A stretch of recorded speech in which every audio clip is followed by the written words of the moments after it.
গানটা তো আমি জানি যেই মগ্ন, ওই গানটা এখন যাচ্ছি বরের পকেট খাচ্ছি। আর ইজ রিভিউ সন্ধ্যে 6:30 বাজে, এখন তুমি খাচ্ছ বিরিয়ানি। বাড়িতে না খেয়ে আসছি।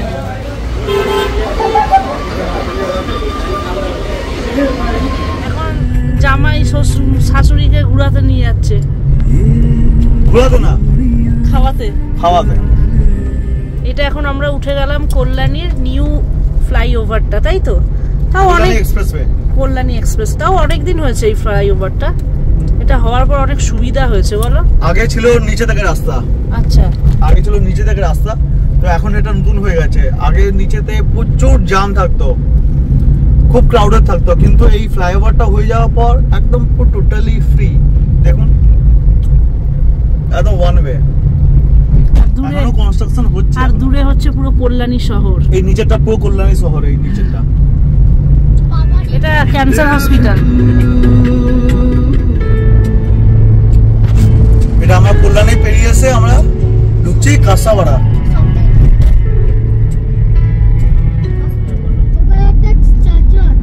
এই মাঠটাতে আমরা ছোটবেলায় আমরা সাইকেল চালাতাম, প্লাস ক্রিকেট খেলতাম আমরা। মানে এটাই তোমার পাড়া ছিল ছোটবেলায়? এটাই আমাদের ছোটবেলায় পাড়া ছিল। সেই পাড়াটা এখন দেখো কি হয়ে গেছে, চারিদিকে ফ্লাইওভার। আগে ওরকম কিছু ছিল না।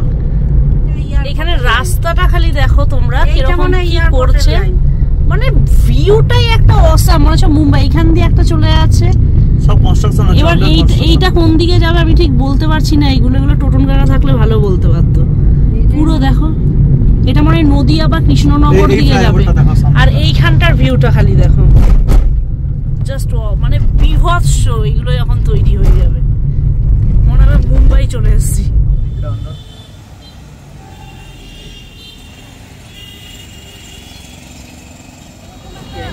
লম্বা করে শট নেবে কি? আমি বাসের জন্য ওয়েট করছি, এরকম করছি গিয়ে ওই গানটা তো আমি জানি যেই মগ্ন, ওই গানটা শোনা।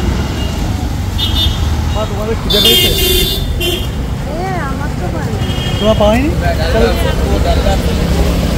চা খেয়ে আর খিদে নষ্ট হয়ে যাবে। তো শাশুড়ি এখনো খিদে পাইনি এখনো।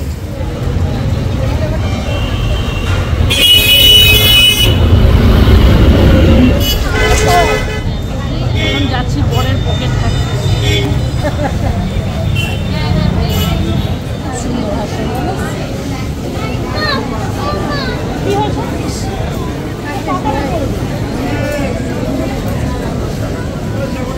কার হাফ প্যান্ট এটা?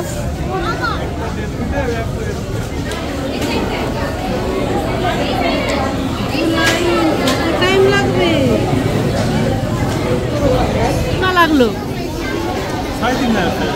আগের বার বিবাহ বার্ষিকীতে 3000 টাকায় আমি শাড়ি নিয়েছি, এবার 3500 টাকায় তুমি, আমি, বাবু সবাইকে খুশি করেছি। ভাই সেটা দেখো। জুডিওর কালেকশন কিরকম লাগলো তোমার? এখন ভালো, অল্প রেঞ্জের মধ্যে ডবল এক্সেলটাও শখের করতে পারবে, সবাই করতে পারবে।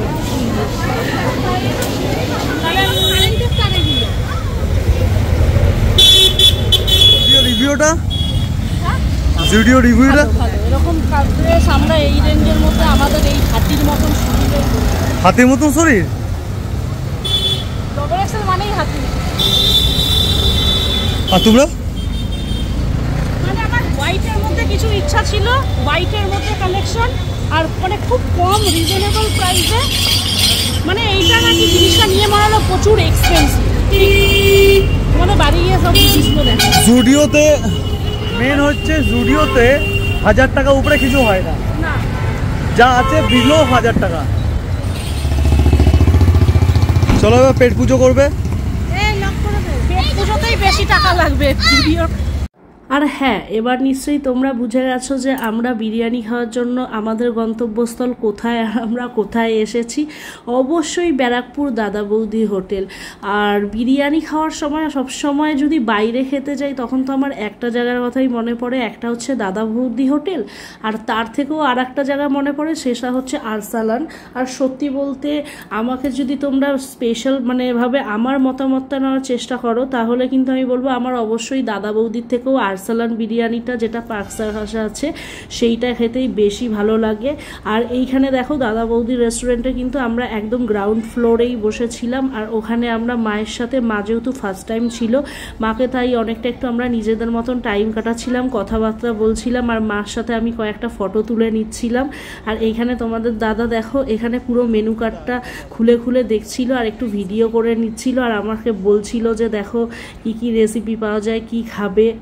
আর সত্যি কথা বলতে কি জানো তো, অনেকেই ভাবে কি দাদা বৌদি মানেই হয়তো বিরিয়ানি। হ্যাঁ, অবশ্যই দাদা বৌদি মানেই বিরিয়ানি, কিন্তু দাদা বৌদি রেস্টুরেন্টে থাকছে বিভিন্ন রকম, প্রচুর রকমের খাবার দাবার, যেই খাবারগুলো কিন্তু প্রত্যেকটাই ভালো। তো আমি এইবার ভেবে রেখেছি এর পরের বার যখন নেক্সট টাইম দাদা বৌদিতে যাব, সেদিন কিন্তু বিরিয়ানি খাবো না, যদি খেয়েও থাকি তার সাথে অন্য কোনো আইটেমও আমি ট্রাই করব। তোমরা কিন্তু অবশ্যই আমার কমেন্ট বক্সে এই ভিডিওটা দেখে জানিও কি দাদা বৌদিতে গেলে বিরিয়ানি ছাড়াও আর কি কি রেসিপি, মানে কি কি আইটেম ট্রাই করলে ভালো হয়। যেই রেসিপিগুলো ওখানটায় আরও অনেক কিছু ভালো আছে, সেগুলো কিন্তু অবশ্যই বলো, তাহলে সিলেক্ট করতে কিন্তু খুব সুবিধা হবে। তোমরা যেই আইটেমটা বলবে আমি কিন্তু নেক্সট টাইম দাদা বৌদিতে গিয়ে সেই আইটেমটাই ট্রাই করব।